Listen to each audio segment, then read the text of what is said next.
Can you help? Can you help me? Can you help? Self-Helpless! Can you help? Can you help me? Can you help? Self-Helpless! Can you help? Can you help me? Can you help? Self-Helpless! Hey everyone, welcome to another episode of the Self-Helpless podcast. I'm Delanie Fisher, and today we have a phenomenal guest.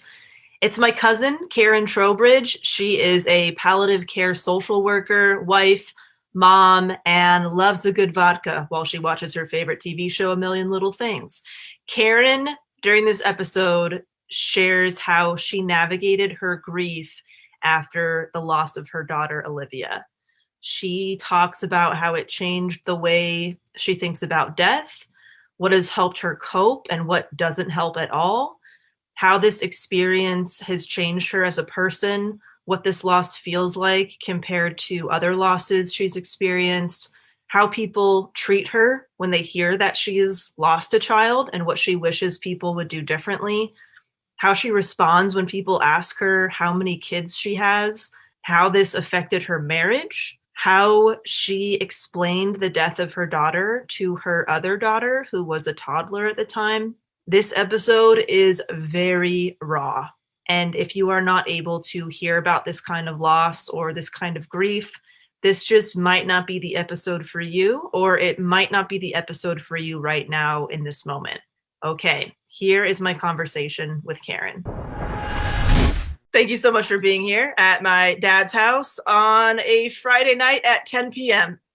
I can say I don't think I've ever looked better for an interview.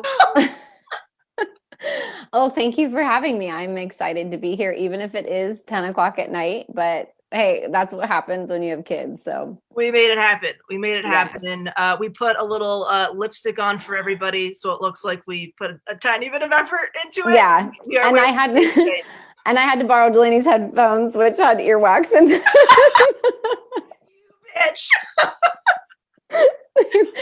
Cam and I share those headphones, so I am going to blame him for the wax issue. Well, they're gross. We did get it out with the tip of a pen, so this one right here. Oh gosh, let's get into it, shall we? Would love to hear if you have a favorite or least favorite quote or saying or anything that comes to mind. Yeah, so favorite quote, it's actually, I think, a saying, author is anonymous. So it's very personal to me and the topic. And it's an angel in the book of life wrote down my baby's birth and whispered as she closed the book, too beautiful for earth. That is something that I really love. And where did you first hear that, or how did you find that?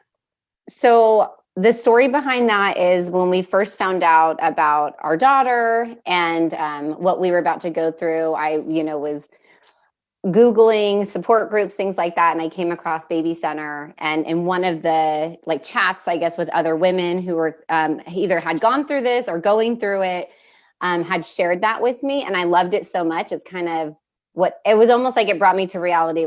This is her story. And I just wanted to help share it. Like I was given the opportunity to share her story. That's really nice. Do you have a least favorite quote of any kind? It's not really a quote. It's a saying that people say often, and it's, "You're so strong."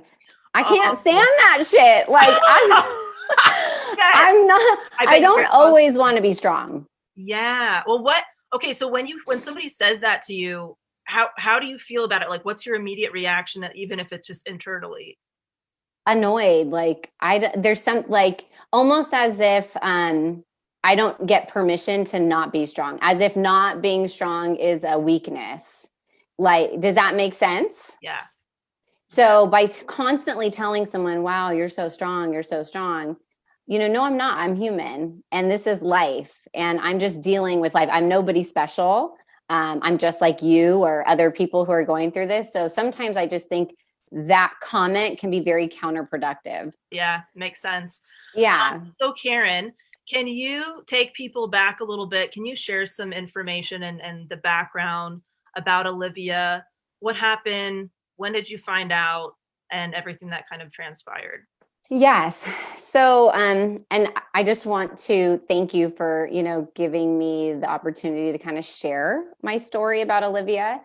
I wish my husband could be here with me kind of sharing it, because really it's our story together. So my daughter, Olivia, her full name is Olivia Tinkerbell Trowbridge. Actually, it's Olivia Michael Tinkerbell Trowbridge. She was born with trisomy 18. It's like a very rare disorder that causes severe developmental delays due to an extra chromosome 18. So a lot of times, it's also known as Edward syndrome. Long story short, trisomy 18 is it's fatal. It's a terminal diagnosis. So when we found out about Olivia, I was about 22 weeks. I was halfway through my pregnancy. And what prompted this is I had an amniocentesis done because I just had this feeling like I really wanted to know if she had something called Fragile X, because I'm a carrier for it. So I have an older daughter, Quinn, who I didn't do the amnio with, and I have a younger son, Patrick, and I didn't do the amnio with him. But I was really adamant about getting this test done with my pregnancy with Olivia. And so I did that test about 20 weeks. It took about 2 weeks to get the results. And I will never forget it. I was at work when I got the call from our OB, and she wanted to tell me the results of the amnio. So I left my desk to go into the huddle room, and I will never forget it. I was by myself at work, sitting in this bare room, when she said, "I'm so sorry. Your child has trisomy 18. And my initial reaction, I didn't know what trisomy 18 was. I thought she said Down syndrome. Like, that's what I was thinking when I think of trisomy. And I remember my exact words still to this day were, "Okay, Down syndrome, that's cool. We can do that. Like, we can deal with that." And she goes, "No, not Down syndrome, trisomy 18. And then she went in to explain what that meant. And honestly, at that point, it was a blurb, because she started talking about, you could terminate the pregnancy. And I'm just like, why is she saying that? Why is she saying this? Because I didn't know what trisomy 18 was. And then she said, this is not curable. This is a terminal diagnosis. And then I just remember I was like, okay, I have to go now because I'm at work. And I left, I just left work. Like, I just left, I walked out. Yeah. And I remember I was driving home, and all I could think about was, what am I going to tell my husband? What am I going to tell Sean?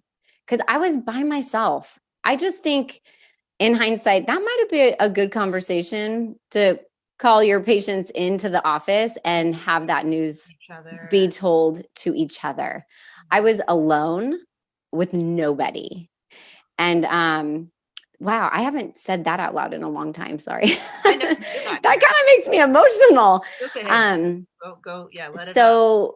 So I get like halfway home, I'm driving, and I call Sean, and I am hysterical.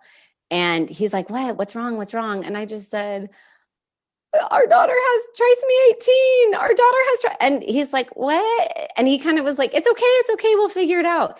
And then I got off, and then I parked, and I kind of pulled my thoughts together, and I said, "No, like, she's not going to make it. We're going to lose this baby." And oh my gosh, I can't believe I'm getting right. Because I talk about her so often, but not this part of my journey. Yeah, I haven't heard any of this before. Yeah. So he said, "Stay where you are." And he came and found me, and we sat in the car together, and we just kind of like were stunned and shocked. And I thought, oh my God, like, how am I going to tell people? You start to go down this wheel of like, what does this mean? And so, of course, I did Dr. Google and research what trisomy 18 was before I was going to tell anybody about it.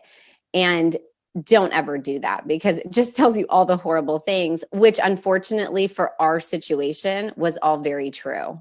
Mm-hmm. And so I was reading, right, that most babies don't survive, which could cause, in like, at this point, we would be looking at a stillbirth because she wouldn't be making it. We were halfway through our pregnancy.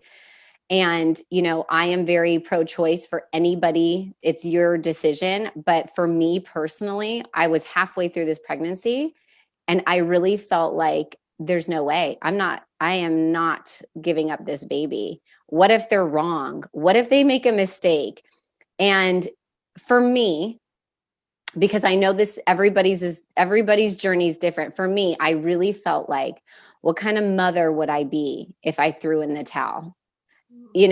So Sean and I went back to I called back the doctor and she was giving me my options again, really pressing termination because I was basically told, you're going to have a stillbirth if you don't terminate the pregnancy. And because of the diagnosis, we were able to terminate at any point. And my doctors weren't really on board with my plan of wanting to keep this baby. So halfway through my pregnancy, did not know that, Karyn. I fired all my doctors and found somebody that was willing to basically take one day at a time with me and have this baby with me. And that was a really hard process because I didn't feel supported in my decision with my own medical team, let alone like trying to tell my family yet. So luckily for me, I was able to find a doctor who had delivered one other trisomy baby his entire 30 years of his career. That's how rare it is. And he made me feel so normal. And that's exactly what I needed in that moment. So Sean and I together, once we made this decision that we were going to have this baby, we literally were forced to live in the present. Because we didn't know waking up every day, okay, is this going to be the day that this happens? Or so fast forward, we had to see a lot of specialists. We were closely monitored. And I remember when I saw one of our specialists, he basically was telling me, well, at least, it's trisomy 18. This decision is kind of made for you. They won't have a lifelong disability. And I will never forget that. I'm in the doctor's office and he's telling me this decision has been made for you.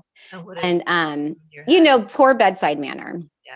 And Sean was with me and I just thought, okay. So it made me realize I think I was the rarity for wanting to continue this pregnancy. And I was going to do it alone, whether my team agreed with me or not, until I found that one doctor. And that was it. I carried out my journey. So Sean and I were faced with some really hard decisions. Do we want to try heroic measures like intensive medical treatment that would maybe prolong her life, but it would never cure what she had. And ultimately it would be terminal. And if you look at statistics, things like that, most babies don't live past one, maybe longer, but they have, really, really severe medical issues. And so Sean and I made the joint decision that, if we were going to have this baby and she was going to survive, we were going to love her as long as we could. So we made the choice because we were convinced we weren't going to even get the opportunity to really meet her. Mm-hmm. We decided we were going to choose hospice. We wanted comfort care because we didn't like the idea of the NICU and never being able to hold her. Yeah. So week after week, she was still hanging in there. And, I wasn't secretive about my pregnancy. It was very obvious. Everybody saw that I was pregnant, but I picked and choose who knew what was going on because I wanted people to still celebrate her. She was somebody still worth celebrating. This was a baby that was going to come into our lives. And no matter how long she was going to stay for, she was making a difference in our life already. And so, sometimes someone would be like, oh, how far along are you? And I would tell them and I'd be like, yeah, I'm so excited. I can't wait. And then my closer friends would be like, how are you doing? And I'd be like, I'm okay today. Because I still craved that normalcy. I needed that for myself to be able to cope. And it didn't, it took me years to figure this out, but I realized as soon as we found out about her diagnosis, I really was grieving the loss of my daughter before she was even gone. So, that's a lot of grief to wake up every day not knowing if this was going to be the day. And, when we told family, some people just didn't really understand that, I think part of it was they didn't understand the diagnosis, and they didn't understand why we weren't choosing like really like heroic measures, why we weren't going to do that. And it was hard to have to go through this and then also educate people on this isn't going to change her situation. So we made it to full term, and then we had her, and she was here. Like, we were like, nobody knew what to do because we had been prepped the whole time. We were going to either have a stillbirth or we were going to have a baby, and then she would probably pass within a few hours. And that little girl lived 16 days, and we got to take her home, and we loved on her.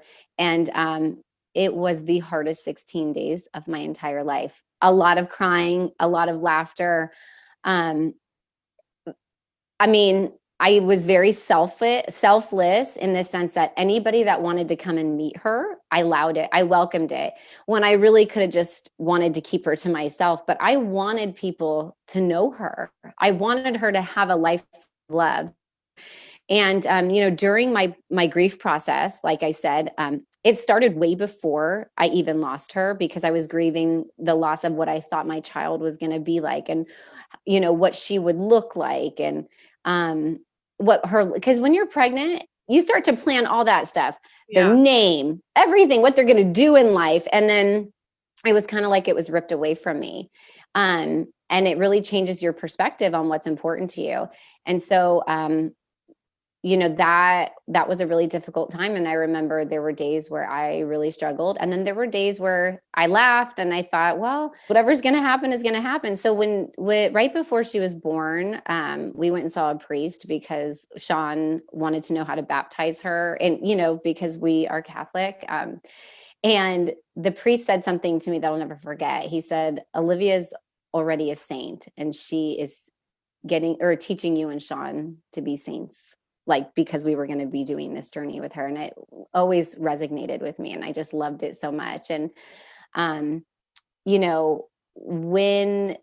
when she came and we had hospice and all the nurses come, that whole process was really difficult. Like because we knew every day was such a gift and it was precious. And I remember I was part of the baby center, like some of the support groups on there, and they would say, still live your life with her, take her to breakfast, do all these things with her. Cause I was so scared. I was like, no, we're going to stay home. Yeah. And then when we really started to live with her, we got used to caring for her. And the longer she stayed with us, the harder it was becoming, because I was like, oh my gosh, I'd wake up every morning not knowing, and then she would still be here. And the day before she passed away, we had taken her to the pediatrician, and they were like, wow, she's doing really well. And we chose not to do anything heroic. And Sean and I had started to almost change our minds. We were like, maybe we really should look at like open heart surgery for her. Maybe we should. And that next day, the nurse came out, and that's when she said she really thought that this would be the day that she went. And so we had anybody that wanted to come and say goodbye and then, do that. And then we took that night for ourselves. And I remember I was like not willing to put her down. I didn't want to. I felt like I didn't want her to be alone in that whole process. And, it was such a wild night because our 3-year-old was like acting goofy and just being all over the place. She went to bed late. And then, I gave the girls a bath, and Quinn went to bed, and like 30 minutes later, we were laying in my bed. I had her in my arms, and we kept watching One Tree Hill. That was like our show with Olivia. Every time we were like, okay, it's One Tree Hill time. And I almost got this sense that she knew I was not going to put her down. Like I was determined that I was going to be with her every single second, that when I looked up and watched the TV and looked back down, it was like she took her last breath in my arms. And, and my husband was really great during that process. And there was a lot of, I was a mess that night. I was very protective in my motherly instinct. I didn't want anyone to, do anything. And my husband really stepped up for me when I needed him to be. And I wasn't even thinking about how that might make him feel in that moment because I was so focused on myself. But I can't help but think that, she wanted us to stick to our plan of letting her just live the life she was supposed to, help her tell her story and not do anything heroic, because the minute we started second guessing ourselves is when there was that fast decline. And I feel really fortunate that we had the 16 days with her. And, it really changed my perspective on my life, my husband's life, our marriage, being just a parent. Something like that can't not change your life. And I just remember it was hard, but at the same time, in a strange way, I felt very grateful that I got to be her mom and that I chose not to give up on her. And then she was here and we shared her with everybody. I remember people came out from all over oh, my church is praying for you, because news gets around fast where we live. And every day on Instagram, I posted a picture of her. Day 1, we sang, this. Day 2, we sang to Justin Bieber today. I really made every single day fun with her. And because of my daughter, I needed for her to see that. That is kind of our story leading up to the grieving process. I decided that I, really needed to figure out what made me happy. And same thing for my husband. And something I've learned is that grief is very individual. Everybody's grief is unique and individual to them. And it made me a better mother because I recognized that, we all are unique and we all have needs that need to be met and they don't look the same. And so my husband, I think, really respected my grieving process. And I think naturally I really respected his, which is why I think we survived this really tragic heartache. It's not easy to wake up every day not knowing if your daughter is going to make it and still have a really wonderful marriage, or still have your kids smiling, even when it kills you inside. Fast forward now, the things that people care about, I don't care about the littlest things that most people do. I care about the bigger things, or just I appreciate every hug, every I love you. Most people take that for granted. And I'm not saying that, I don't fall back into those patterns, but I really recognize that life is so short and I just don't have time for the little drama, that maybe most people feed into. And I think because of my experience, I have a closer circle of friends that accept my family, accept our story, and don't look at me differently. And in time over the years, I've actually found sharing my story about Olivia has actually helped. It's been very healing for me. Me and my husband, I'll share, this wasn't our first loss. There's so many forms of grief that people, don't always recognize. My husband and I had 3 miscarriages. We've had 6 total pregnancies, 3 miscarriages, and a child loss. So we have 2 living children. And every single time it's hard. One is not harder than the other. Losing Olivia wasn't any more harder than losing our first baby at 12 weeks. Because you hear the heartbeat and then you have all this hope and then it's ripped away from you. So I just, encourage people that nobody's story is worse than the other. We all experience grief and it is very, it's specific to us, and that is okay that we share that grief with others. I think sometimes people think that they don't want to tell me something because it's not as bad as mine. But I just don't think that's true, if that makes sense. Yeah. Yeah. Well, first of all, thank you for sharing all of that. I can't believe it's my first time hearing so much of that information. Right. And that's the thing I want, other people to know too, is sometimes when I talk about Olivia, I actually focus more on it sounds morbid a little bit, but the dying process versus the leading up to the whole situation. And, there was a lot of details I left out, but, for the sake of time.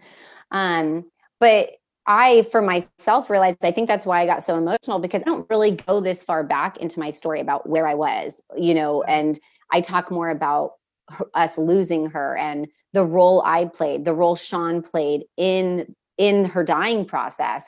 And so for me, it was kind of nice to share that, because I don't really share that very often. And I actually realized for myself, I still got some healing to do on that end.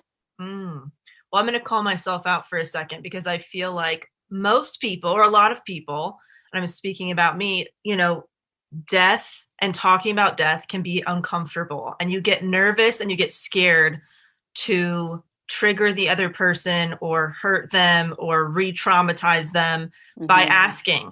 And it's like, gosh, if Karen's having a good day, I don't want to ask her, hey, are you doing okay? Do you still think about that constantly?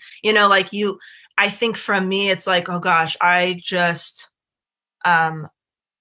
remember seeing you shortly after, and you had made a really dark joke in front of Grandpa or something.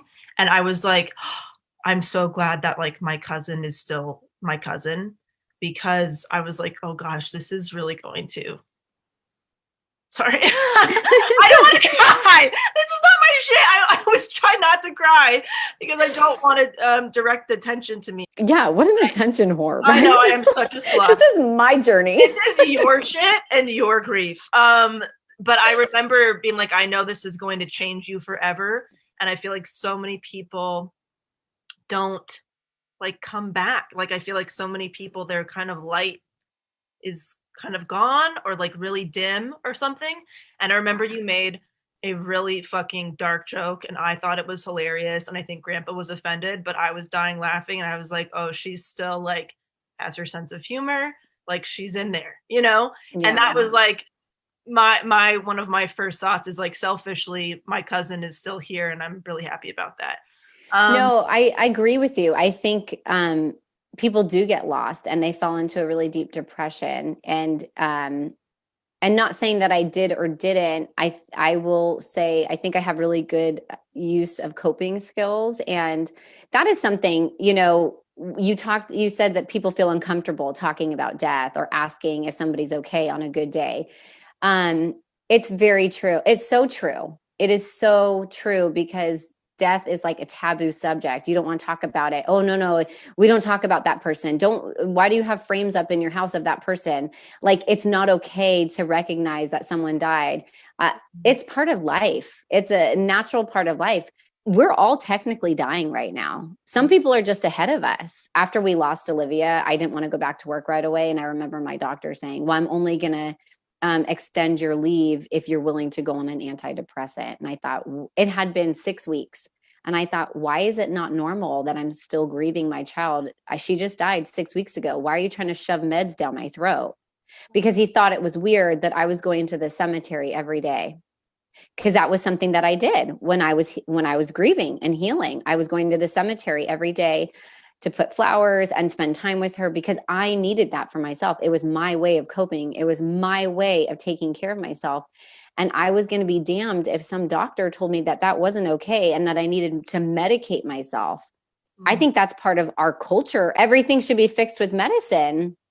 Like, we're not allowed to talk about death. And I think that's what drove my passion to want to do a career change. End of life is really beautiful if you allow yourself to explore that and be a part of that. It's really a privilege to be a part of someone's end of life journey, even though it's really sad. It's very sacred, and it's a privilege. And so, I did do a career change. I went into palliative care because I wanted to be able to explore that with other families and let them know this is normal. This is okay. So I always welcome, I welcome people to ask me how I'm doing. If anything, it shows that people care. I think it's harder for me now, looking years back. So many people gave me so much attention. Oh my gosh, I'm so sorry for your loss, this.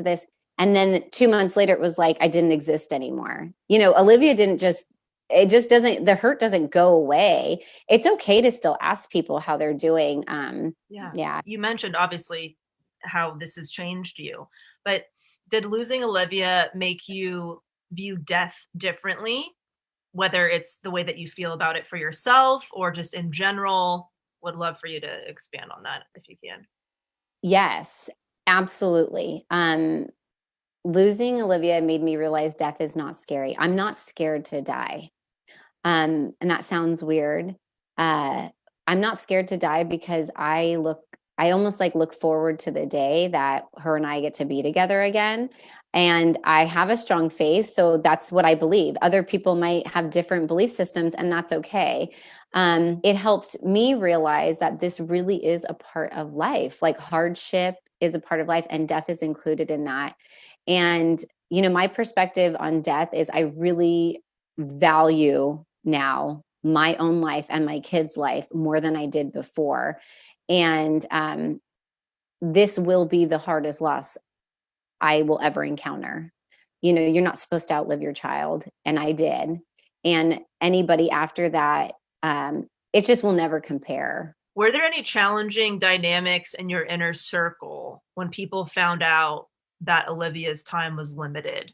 You kind of mentioned that some people were not understanding the diagnosis. Some people maybe were having a trouble coping. Can you give some examples of what that was like and different reactions and stuff? Yeah, I think it was really hard for me and my husband to feel like we were trying to grieve and cope while also taking care of other people because they didn't understand why we were making the choices that we were. It's not easy listening to family or close friends tell you what they think you should do when they're not the ones really in the situation. Yeah. And for the sake of people's privacy, I won't name names, but it happens. Damn it. And they might listen and be like, I wonder if it was me. And it probably was you, bitch. I'm just kidding. I'm just kidding. I can laugh now. Yeah. But no, but really, I remember feeling like I had to take care of other people's feelings, trying to take care of my own. And because they think they would have done this or that, or why aren't they having surgery? Why aren't they putting them in the NICU? Or they can eat. Look, I'm going to bring this person to the house so they could do this. I didn't need someone to educate me. I needed just my family to support me and my decisions. And although, yes, my family was incredibly supportive, I don't think they realized in that moment what some of these things that they were doing, how much it actually was affecting me and my husband. But in some ways, I am very grateful that happened because it made me and Sean that much closer and united in our decision. Like from day one, Sean and I were on the same page and nobody could change our mind. Yeah. What has helped you the most, if anything, during extreme waves of grief? And what has not fucking helped your grief at all? Okay. So I feel like it's kind of counterproductive being around, it sounds so strange, but being around other people who have a child Olivia's age actually can help me in times of grief because I almost look and picture like, oh my gosh, this is what she would have been like. And sometimes I just need that for my soul to have that, giving myself that moment and permission to feel it and be present with it. But then I can backfire on me because then I get more sad, but not all the time. It just kind of depends on the mood I'm in. So sometimes I feel like I need that for myself. And then other times when I'm not ready or open to it or wanting it, it can hurt me more than I need. Like, do you get what I'm saying? It can hurt me when I'm not in that space to want it. So it's kind of like counterproductive. But I will admit that watching other kids Olivia's age really brings me a lot of joy. And, I'm kind of fortunate, like some of the people in my life, they have daughters named Olivia. I have 2 sets of friends that do, or anybody that's really we've gotten close to or has had some sort of impact. They always are connected to somebody named Olivia. And I just find that fascinating and almost a sign that she's just kind of around or that person's coming into my life for some reason. Cam's sister's name is Olivia. Mm-hmm. See what I mean? Yeah. And how many years has it been, Karyn, since Olivia passed? She would have been 5. She would have been 5 in September 7th. Okay, this might be a little too on the point. You don't have to answer this. You have a sister who has a child that age. What is it like having somebody in your family who has a child the age Olivia would have been every single year? So it's funny that you asked me that because I love my sister and she's probably going to hear this. We actually have been pregnant every pregnancy together, which is kind of strange, like almost a couple weeks apart. And after Olivia passed away and I met her son for the first time, she said to me, "Does it ever make you sad when you when you look at, so and so?" I won't say his name because I don't know if she wants me to. But honestly, it doesn't. And I don't know if some of that is because she has a son. So I don't know if some of it is like I don't really look at it the same because I can't relate to it. I feel like I'm affected more by my friends who have daughters that age than my own sister. Yeah, that's so interesting that the thing that can help you at times is also the thing that can hurt you at times. That's really, I was not expecting that kind of answer. It's almost like when I need it, it fuels my soul and it makes me feel so good and happy. But then when it's in front of me and I'm not in that mindset to want to see it, because maybe I'm having a harder day, that's the part that gets me. And, I think I mentioned it earlier, grief is not linear. There are 5 stages of grief. You can have multiple, you could be in multiple stages at once. You could skip around. And, people think, oh, her birthday must be so hard. Christmas must be so hard. Mother's Day must be so hard. For me, I'm not saying other people, it's actually not. It's the random Tuesday that I wake up and I'm just feeling really sad. Or it's the days prior coming that I start to feel myself be like, oh my gosh, I don't know why I'm feeling so moody. And then I realize, oh, because this date is approaching, but it's never actually an important date.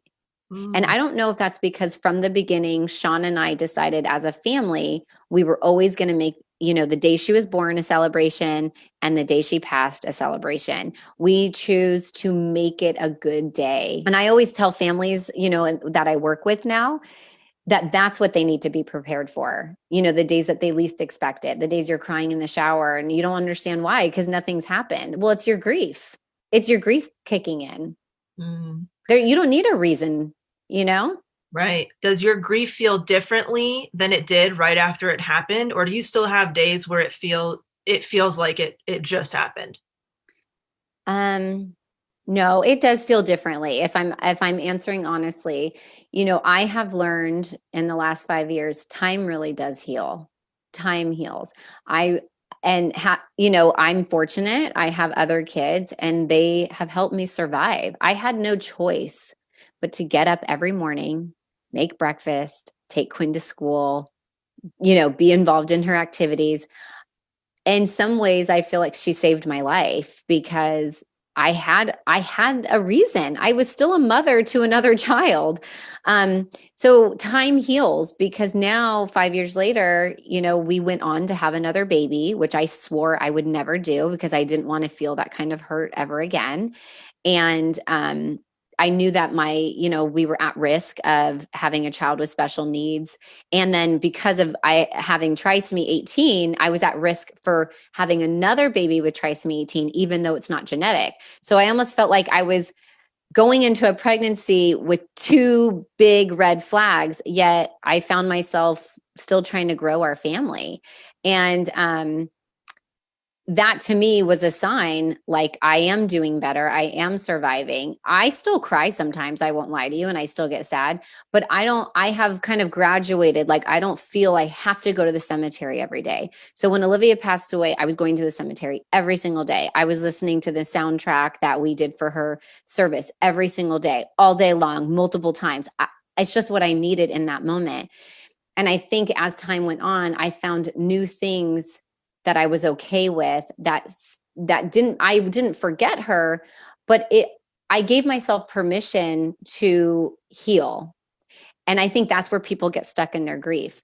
They think if I'm not crying, if I'm not doing this, then I have forgotten about them. I don't want them to think I forgot. But really, they don't, our loved ones who have passed, they don't want us to be sad. They want us to move on.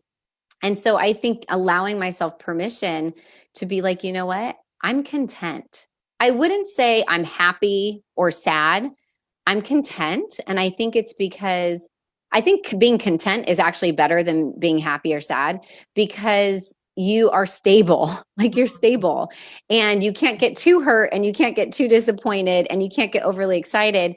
And I still think I'm a good mom to my kids. I feel like I'm a good wife. I think part of the grieving too, besides giving myself permission, is, my marriage got stronger, and that helped me heal. That really helped me heal, because after Olivia passed away, I was in a dark place. I gave my husband an out. There's a higher divorce rate for bereaved parents, who've lost a child. And then there's also the high divorce rate for parents who have a child with special needs. Well, we got double in our lifetime together. We've been together since 2010, so 11 years. And yet our marriage is good. It's healthy. And I gave him an out. I really did. I was like, I'm sorry. I had like a moment where I was like, I'm sorry, I can't give you the life you wanted, the kids that you wanted. I tried, if you don't want to be with me anymore, this is your out. I won't blame you. And I will never forget. He just looked at me and he's like, stop. I love you. You are my family. Like, and I just felt like I was failing him. I failed myself. I was failing him. And so for him to just say, stop, like, you are my family. I love you, not these fake make-believe kids. like, and I needed to hear that. I needed to be reassured, like, he still wanted me. It was me he wanted. It didn't matter what kind of life we were going to have as long as we were together. And so, now I make jokes like, oh, by the way, I upped my life insurance in case I get in a car accident, you'll get like $2 million. he's like, I still want you. We got to press the good man button for Sean. He is. He is a really amazing husband. He's so pure and genuine. Like, I just don't know how we could go through as much as we have in the 11 years we've been together, besides on top of the normal marital problems people have, and still be able to like wake up and like each other and laugh. Yeah. And we've never been to therapy together. I think a lot of it has to do with the fact that we are best friends. We have a strong foundation and we love each other. And we respect each other. We really do. What do you think that period of time would have been like if you didn't have a kid that you had to wake up for every day? What if it had just been you and Sean? Have you ever thought about that and how your days may have been different? Yeah, all the time, actually. I mean, not now, when it first happened. I wonder if we would still be together, because, we wouldn't have any ties to, you know what I mean? Like, I know we had a kid and I know he says he wants me and he loves me, but like, if it was just us, would it have been different? Because I know that there was a period of time where I kept looking at him and all I could think about was all the things wrong with our marriage and how I failed him and all this stuff. Right. So, and I was like still waking up and doing all these things. I can't imagine if it was just us and I was looking at him that way and I was having a hard time getting out of bed. You know what I mean? Because I had no purpose to get out of bed. I wonder, would we still be together? I don't know. I hope so. If we were, I do not think we would have had any more kids. I think if Olivia was our first pregnancy, I really believe we would have just been like, hey, let's travel, let's have fun, and just be content with that. Yeah.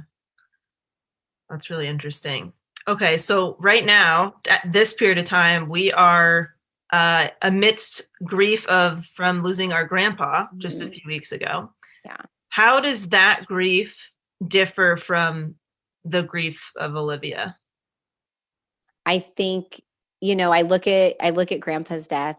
He was 94. He lived a great life. And, it was his time. Like, it was acceptable for him to go. This is what he was supposed to do. And because I think I'm so comfortable with death, I just knew, all right, he's going to go up there and he's going to take care of Olivia for me until I get there. And the one thing, though, that I do recognize is, and I had said this to my mom, who also has lost a child, and we have that bond, is I thought, why do I feel like I don't feel anything? Like, I should be more sad, shouldn't I? What's wrong with me? I thought something was wrong with me, that I wasn't as emotional as other people. And that's when my mom said, well, because you'll never hurt the way you have before. So nothing will compare to it. And it's so true, because I've had close friends also pass away. And I felt the same thing. Like, I was sad and I knew I was sad, but it was almost like my heart was so protected.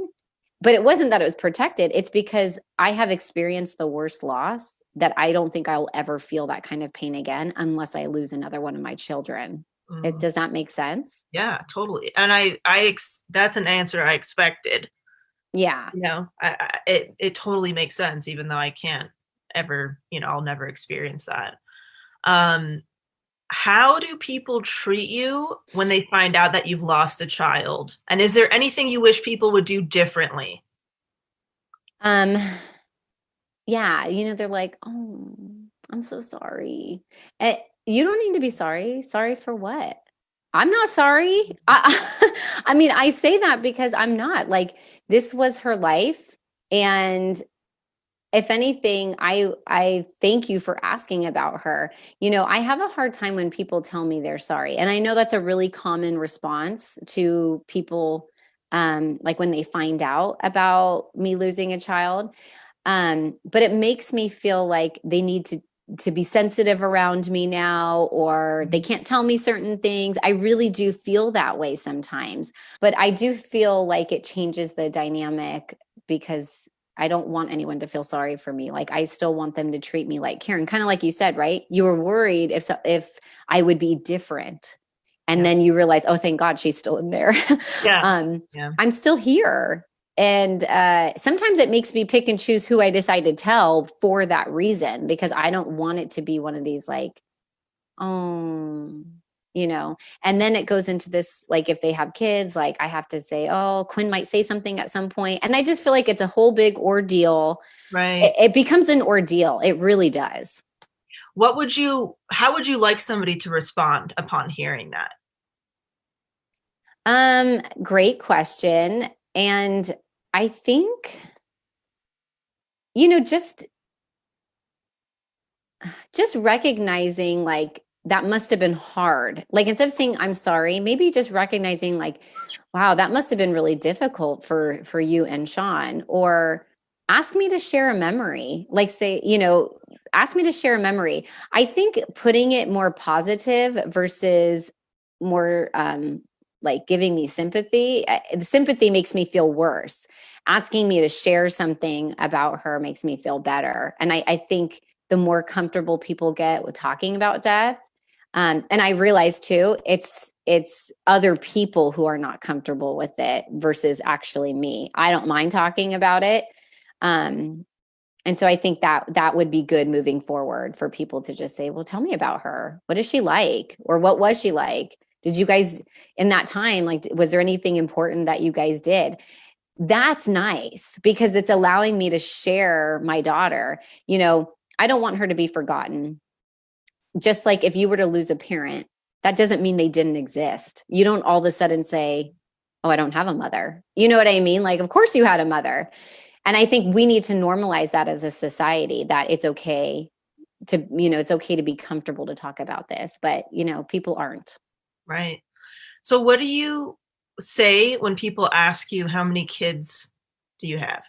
This is hard. Whenever anybody asks, I dread that question, to be honest. I dread it, because I feel like I never know how I'm going to answer. Sometimes I say 3, sometimes I say 2. I always feel guilty when I say 2, because I feel like I'm hiding the fact that I had a child who died.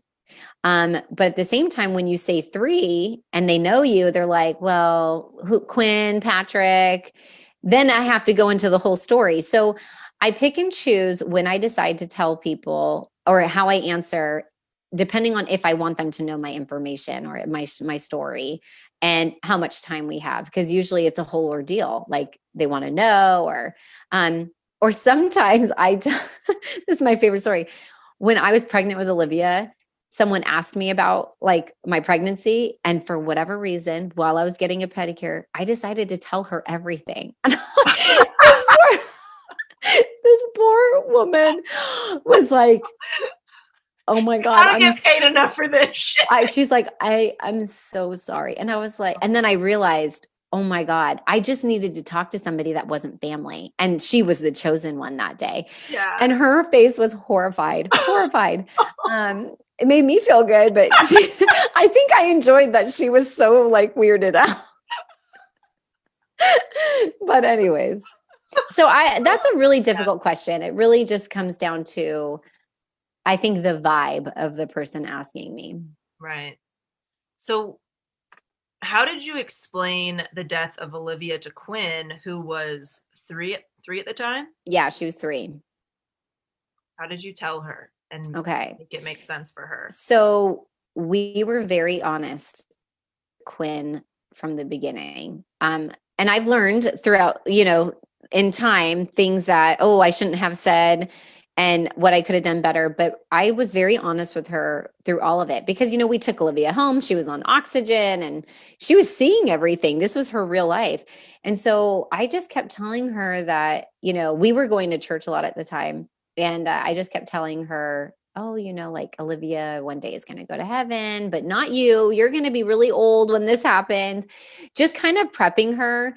And then when we had hospice, a social worker gave us a coloring book. It's like talking about death. I have to look up the name of it to go over with Quinn that kind of explained, death in simple terms. And I learned that you just need to be really simple and clear with children. And it's okay to use things like, Olivia died. She's in whatever you believe in, she's in heaven. And that means she's not going to live at home anymore. Being very clear and simple and giving her a role, which I know some people would be like, oh my gosh, why would you ever do that? But giving Quinn an active role in her life and in the process, actually, I think was really good because Quinn, she's thriving. She does really well. And talking about Olivia is like not scary to her at all. And when I say giving her a role, I mean like, bring us a diaper. Or when she wasn't feeling good, she doesn't feel good. Let's like maybe get her like a wet towel or something like that.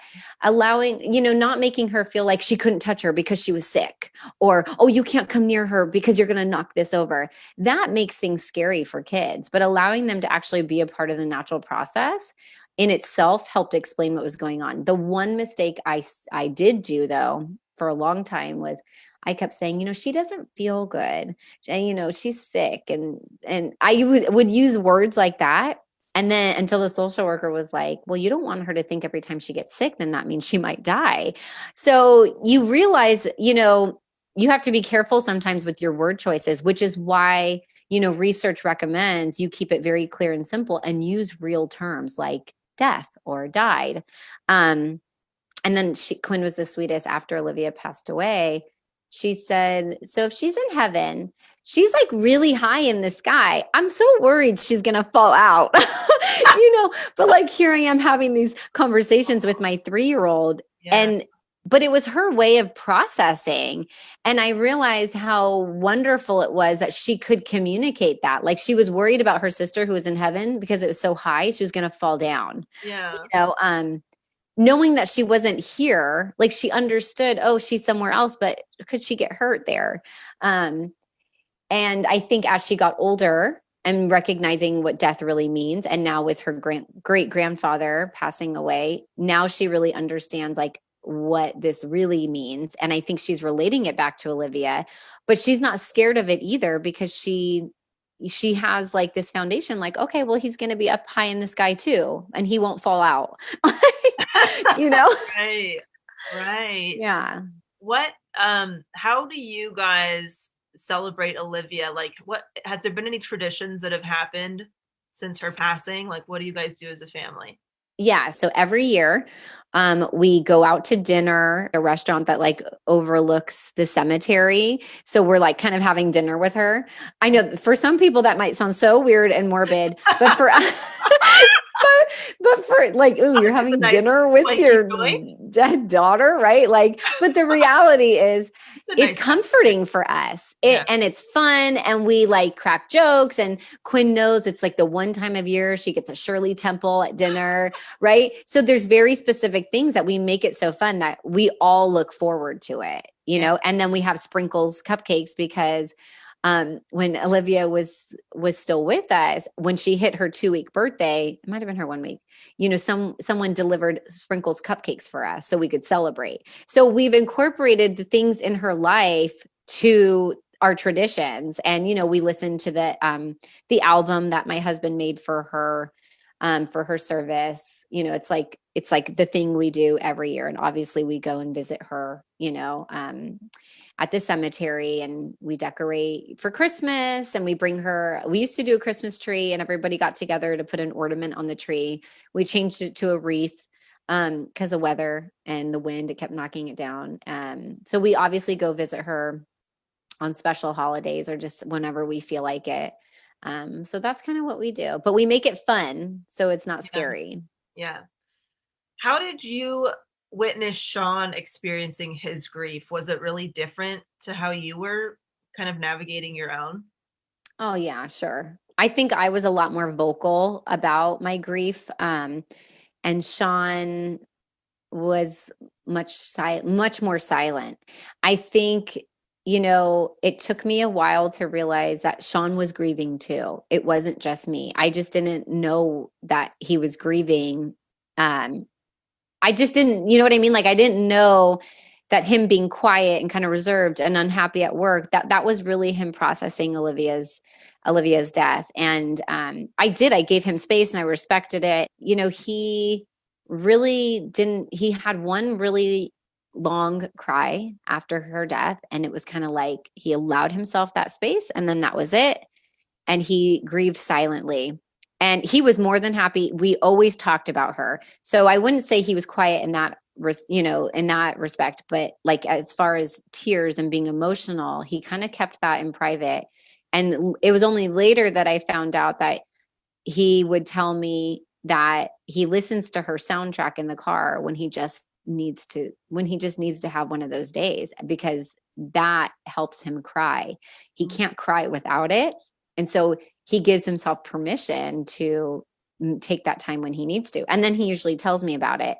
And something I love about Sean is he doesn't keep that from me, but he's definitely one of those people where he tells me after he's done it, not before. Because I'll probably be like, "Are you okay? Do you want to talk about it?" Yeah. And he just, you know, he just does his own thing. And I respected that. You know, but he looked forward to coming home, and I think that changed perspective for him too, because he was in a job that he really didn't love. And he realized, I want to be home with you and Quinn. I want to have family time. Like, if I continue on this path, I'm not going to have that. And we're going to be living separate lives. He worked nights, I worked days. We barely saw each other. And so, you know, he went to counseling, kept it more work related, but I know that he was using work as his way of like really processing her death. He didn't have to talk about it. He did it in a roundabout way that me and him knew he's going to therapy because he's processing something and we're just going to blame it on work because that's what he wanted to blame it on. And that's okay. Right. Right. And, you know, within a few years, he kind of figured it out. And now he's in a place where he's really happy. Like he's genuinely happy. And what's interesting about his grief is I feel bad. I think fathers or men in general or partners, if, you know, people are partners and one carried and one didn't, they are forgotten about. Like people always ask, oh, is, you know, if the mother's okay, is Karyn okay? Oh, how are you doing? Or you get lumped together. How are you guys doing together? Nobody ever really says, Sean, how are you? Are you okay? I mean, family did, of course. Yeah. But oftentimes fathers are forgotten about. And I think that's really sad because, and me too. I mean, I'm at fault for that. But, we lost a child together. It wasn't just me, it was both of us. And it took me a long time to realize that, like, wow, Sean also lost a child. It wasn't just me. And so, when he is having a hard time, I'm the rock, and vice versa. When I'm having a hard time, he's the rock. We make a good team, I think. Mm. Do you want to share with people the Tinkerbell story, the story behind Olivia's, one of her middle names, her middle name? Yeah. We actually had a hard time naming Olivia. I think Sean's dad actually was the one that came up with Olivia Michael. And I think we laughed about how she was going to be like a designer, like Olivia Michael. And when we told Quinn what her name was, Quinn was like, no, it's Tinkerbell. And she was adamant that Olivia's name was going to be Tinkerbell. Yeah. And I remember one night she cried and cried and cried, and she's like, it's Tinkerbell. And then when we kept saying, no, she's not Tinkerbell. But when we found out about her diagnosis, immediately that was part of Quinn's role. You get to help name your sister. What do you want to name her? Tinkerbell. Yeah. So we did, on her birth certificate and on her headstone, it is Olivia Michael Tinkerbell Trowbridge. And I love that Quinn got to be a part of her name. I almost think maybe Quinn subconsciously knew because she was so adamant about her being Tinkerbell. And I love it now because whenever we see Tinkerbells, we always think of, Olivia. And that's kind of been like a symbol in our life, is Tinkerbell. That's so sweet. So a couple more questions before we wrap up. What would you want to tell the loved ones of people who are experiencing deep grief right now? Like the people who might be like in their head, do I ask questions? Do I not ask questions? Do I show up? Do I not? Do I ask them how they're doing, or do I pretend like it's not happening? What would you say to those people? What do people actually fucking need during that time? Okay. Well, what I will tell you is everybody needs to learn how to read the room. Like, what's the vibe? Because that will decide how you ask somebody how they're doing. Some people are okay with, I'm so sorry if you're lost, things like that. I think people just need to recognize that, we're not in the right headspace typically. So if we lash out at you, it's not really your fault. It's just, you just happen to be the person that walked through the door. But really just be present and show up. Sometimes saying nothing is exactly what people need. It's just knowing that somebody is there without saying anything. Definitely don't ignore people. Don't be afraid to, obviously when you say, how are you doing? How do you think I'm doing? Like, don't ask me that. But, people are being kind and there's like, oh, I'm good. How are you? No, they're not. Yeah. Say things like I mentioned before, like, oh, I imagine this is difficult. Like, it's okay to be honest, or it's okay to say, I don't know what to say, but just know I'm thinking of you. Actually, that might be my favorite line. I don't want you to pretend like you have to fill the room because it's silent. That makes it worse sometimes. So just being comfortable with being uncomfortable is probably the best answer I could give. You could just say, just thinking of you, or, hey, can I stop by? Naturally, the conversation will evolve. We want to know that we're being thought about. We don't want you to ignore us, because then we're thinking, that bitch didn't even check in with me. Right. Right? Yeah, that makes sense.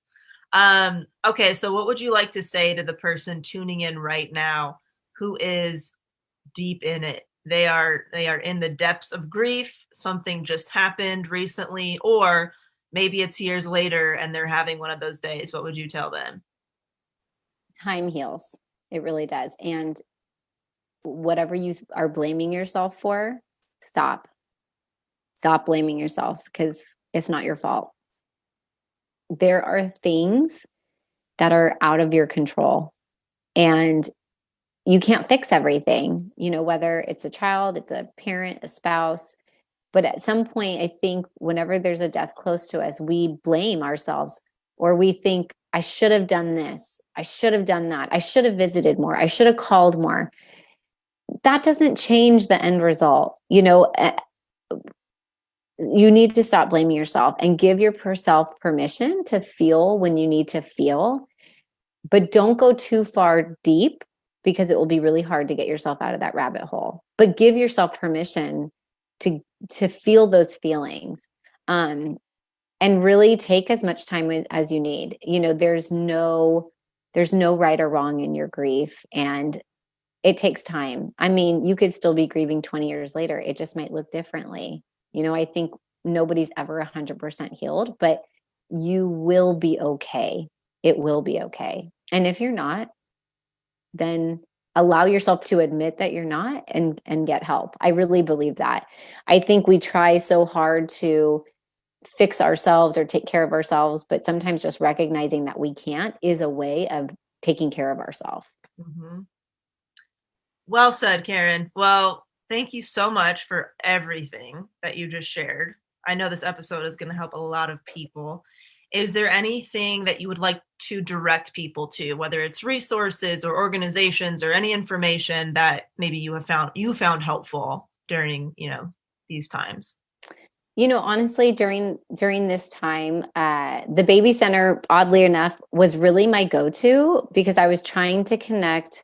I needed to connect with other parents that were going through my exact situation or had been through it. So for me, I needed that, like a support group, and not just anyone. I needed a specific one. And so finding it on the baby center was my way.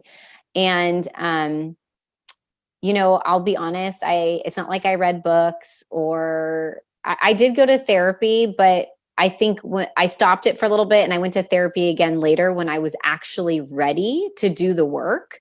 But really leaning on my husband is what helped me get through that time. So the baby center and really staying connected with my husband and being open is what helped me. And I really encourage, spouses that lose a child, or, parents that lose a child, communicate with each other and respect each other's grieving process, because I really believe that is going to help you get through this difficult time.